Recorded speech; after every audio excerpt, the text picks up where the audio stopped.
When someone is charged with a crime and can't afford a lawyer, they're appointed one for free, and you, the taxpayers, pick up the bill. Bexar County spent $13 million for these lawyers just last year alone.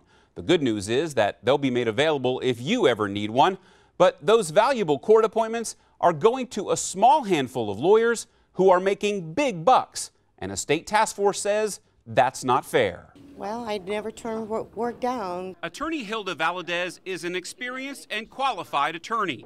She's also the top moneymaker when it comes to Bexar County's court appointments. In the past 3 years, she's made more than $400,000, handling 478 criminal cases. According to data we obtained from the county auditor, Valadez and a handful of other attorneys have made hundreds of thousands of dollars in court appointments, despite the county having a random system for assigning those cases that it calls the wheel. I, for example, take over a lot of cases where attorneys that are on the wheel since its inception normally do not show up to court. But some lawyers who won't talk on camera tell me Valadez and other top earners are handpicked by judges who are playing favorites. Do you get any of your court appointments just because of favoritism? No, I get my court appointments because I work hard for them and I work hard for the client. More than half of Valadez's appointments came in Judge Sid Harrell's District Court 226. The judge says his court coordinator makes the appointments, and Valadez is more qualified and reliable than most.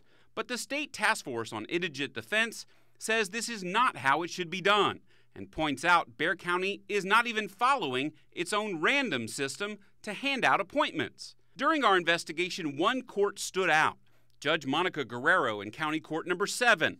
The numbers show she's handing most of her court appointments to her political supporters and friends. Topping the list is attorney Eddie Adams, who made more than $100,000 on 731 cases in Guerrero's court. That's Adams campaigning with Guerrero. The judge, who lost re-election this week, did not comment for this story. We need an attorney who can handle the case as quickly, efficiently, and with due process in mind. I asked presiding district judge Mary Roman about possible favoritism. Hopefully not, but we're going to make sure that that doesn't happen and that we avoid the appearance of impropriety. Roman says the district judges are now going to start using the random wheel to select lawyers.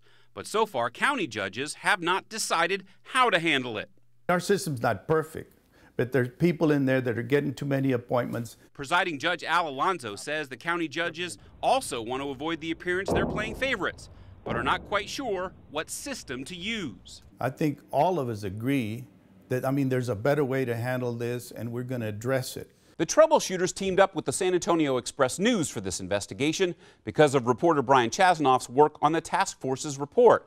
We had already gotten a hold of a database detailing every court appointment, so we shared resources and interviews to bring you the whole story.